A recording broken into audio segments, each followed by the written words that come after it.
আসসালামু আলাইকুম। গেল এক বছর আগে আওয়ামী লীগের নেতাকর্মীদের মধ্যেও 5% মানুষ ডক্টর ইউনূসকে কিন্তু সম্মান করত তার অবস্থানের কারণে। 95% অনুসারী যারা অন্ধভক্ত তারা হয়তো করতো না, আর বাকি হলো বিএনপি এবং জামাত বা আমজনতা। ডক্টর ইউনূসকে ম্যাক্সিমাম মানুষই পছন্দ করত, তবে আমাদের আলেমুল আমাদের মধ্যে একটা বিরাট পরিবর্তন ঘটছে। তারা তখন ওনাকে সুদী ইউনূস ডাকতো, এখন আল্লাহর তরফ থেকে পাওয়ার নিয়ামত হিসেবে ভাবেন। এই একটা জিনিস আমরা পরিবর্তনটা লক্ষ্য করছি। তারপরেও বাংলাদেশ নামক রাষ্ট্রের জন্য প্রতিবেশী রাষ্ট্র ভারত বলেন বা আরো যারা বাংলাদেশকে গিলার অপেক্ষায় আছে, তাদের জন্য একটা আইকনিক অবস্থান ছিল ডক্টর মোহাম্মদ ইউনূসের এই অটল অবস্থান বা ক্ষমতায় তার বসা। এখন ডক্টর ইউনূসকে নিয়ে শেখ হাসিনা অনেক কথা বলতেন, তবে সেই কথাগুলোর অনেকটা ভুল প্রমাণিত হয়ে গেছে। ডক্টর মোহাম্মদ ইউনূস মালয়েশিয়ার গণমাধ্যম সিএনএ-কে দেওয়া সাক্ষাৎকারে যে তথ্যগুলো দিয়েছেন, সেখান থেকে আরো একটা জিনিস স্পষ্ট হয়ে গেল। এমনি তো যথেষ্ট বয়স হয়েছে, আমরা গেল কয়েক মাস আগেও ভাবতাম, 3 থেকে 4 মাস আগেও, যে এই কিংস পার্টি এনসিপি এটার সম্ভবত আগামী দিনে এই দলটার নেতৃত্বে বা দায়িত্বে হয়তো ডক্টর মোহাম্মদ ইউনূস আসবেন। সামহাও সার্জিস যখন বক্তব্য দিছিল যে 5 বছরের জন্য আমরা ডক্টর ইউনূসকে চাই বা তিনি থাকলে ভালো হবেন, এরপর দেখছেন ঈদগাহের মধ্যে একটা আওয়াজ উঠছিল। এরকম নানান বিষয় থেকে অনেকের মধ্যে একটা কনসেপ্ট তৈরি হয়েছিল যে ডক্টর ইউনূস সম্ভবত ক্ষমতা নেবেন, আবার তিনিও এরকম হাততাত দিয়েছিলেন। কিন্তু সিএনএ-কে দেওয়া সাক্ষাৎকারে তিনি বললেন যে আপনার না, আমি এমন ব্যক্তি নই। মানে গণমাধ্যমের প্রশ্ন ছিল আপনি কি রাজনীতিতে আসবেন কিনা, মানে এই ইন্টারিম শেষ হওয়ার পরে আপনি রাজনীতিতে আসবেন কিনা। কারণ অনেক আলোচনা আছে যে বিএনপি ওনাকে রাষ্ট্রপতি বানাবে, অনেকের দাবি যে বিএনপি যদি পাশ করে ডক্টর ইউনূসকে রাষ্ট্রপতি বা প্রেসিডেন্ট করা হোক, যদিও বিএনপি করবে না, এটা হচ্ছে বাস্তবতা। আর ডক্টর ইউনূস যাবেন কিনা, না, তিনি যাবেন না। এখন আন্তর্জাতিক গণমাধ্যমকে দেওয়া সাক্ষাৎকারগুলো নিশ্চয়ই তিনি মানে অন্যান্য পলিটিশিয়ানদের মতন কথা নাড়বেন না। তিনি বলছেন যে আমি এমন ব্যক্তি নই যার রাজনীতিতে যোগ দেওয়ার কোনো সম্ভাবনা আছে। বয়স হয়ে গেছে, 80+ বয়স, এখন আগামী 5 বছর বিএনপি ক্ষমতায় থাকবে।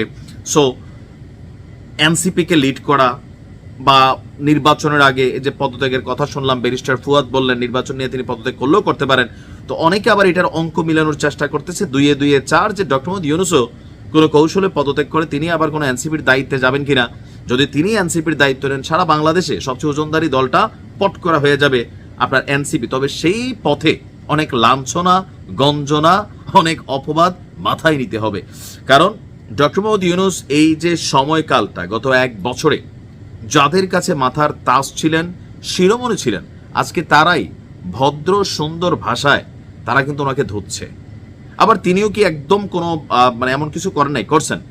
রাষ্ট্র ক্ষমতায় বসার পর বাংলাদেশের ইতিহাসে যারা বসছেন সবচেয়ে বেশি বা কম আমরা জানি না, পরিসংখ্যান আমাদের কাছে নাই, বাট অ্যাডভান্টেজ যেটা নিয়ে চোখে পড়ে গেছেন অন্তত এরকম অন্তর্বর্তীকালীন সরকারে, এর মাঝখানে ডক্টর মোহাম্মদ ইউনূস তিনি অন্যতম হয়ে গেছেন। যে ইন্টারিম বসার পরে যে একজন প্রধান হিসাবে তিনি তার ব্যক্তিগত গ্রামীণ ব্যাংক আরো বিভিন্ন জায়গায় বা যে কি বলে যে জনশক্তি রপ্তানি লাইসেন্স, গ্রামীণ ব্যাংকের ইউনিভার্সিটির যে অনুমোদন, আরো বিভিন্ন কর্মকাণ্ড করছেন। গ্রামীণ ব্যাংকে বা ওনার নামে থাকা কত হাজার কোটির যে মামলা, এটা যে সইরা গেছে, অন্যদের নামে নাকি মামলা এখনো আছে, এরকম নানান বিষয় ছিল। তবে শেখ হাসিনা বরাবর জাতিকে একটা বার্তা দিতেন যে ডক্টর ইউনূস ক্ষমতালোভী, তিনি ক্ষমতা দখল করবেন, এমনকি তিনি একটা বড় সময় ধরে ক্ষমতায় থাকবেন। তবে এখন সিএনএ-কে দেওয়া সাক্ষাৎকার অনুযায়ী ডক্টর ইউনূস যদি ঠিকই তিনি তার কথা রাখেন, তাহলে শেখ হাসিনার কথা ভুল প্রমাণিত হচ্ছে। আর আমারও মনে হয় তিনি ক্ষমতায় যাবেন না বা রাজনীতিতে যোগ দেবেন না, রাস্তাটা ভালো না। আবার শেখ হাসিনার আরো কিছু বক্তব্য ছিল যে ইউনূস যদি ক্ষমতায় বসে আমেরিকার কাছে দেশ বেচে দিবে, সেন্ট মার্টিন বেচে দিবে, আরো অনেক ধরনের পলিটিক্যাল কথা কিন্তু তিনি বলেছিলেন। বাট এরকম আসলে কোনো কিছুই এখন পর্যন্ত ঘটেনি। চট্টগ্রাম বন্দর নিয়ে যেই কনভারসেশন আছে, কনফ্লিক্ট আছে, সেটা নিয়েও প্লাস মাইনাস নানান ধরনের বক্তব্য তিনি দিয়েছেন। জাতির কেউ কেউ এটাকে পলিটিক্যাল পয়েন্ট অফ ভিউতে সাংঘর্ষিক মনে করছেন, কাউন্টার হয়েছে, আবার অনেক ক্ষেত্রে কাউন্টার হয়নি। তো সবকিছু মিলিয়ে ওভারঅল ডক্টর মোহাম্মদ ইউনূস যদি তার কথা রাখেন যে তিনি রাজনীতিতে যোগ দিবেন না, তাহলে শেখ হাসিনার কথা ভুল প্রমাণিত হচ্ছে। এখন পলিটিক্যালি আমরা অনেক কথা বলি, আর আওয়ামী লীগ সবচেয়ে বেশি এটা মনে করে যে এই সরকার পতনটা ছিল মেটিকুলাস ডিজাইন এবং এটার পিছনে ডক্টর ইউনূস দায়ী, যার কারণে কথায় কথায় মানে ইউনূসকে দেখানোর একটা হুমকি কিন্তু বরাবরই বিভিন্ন জায়গা থেকে আসে।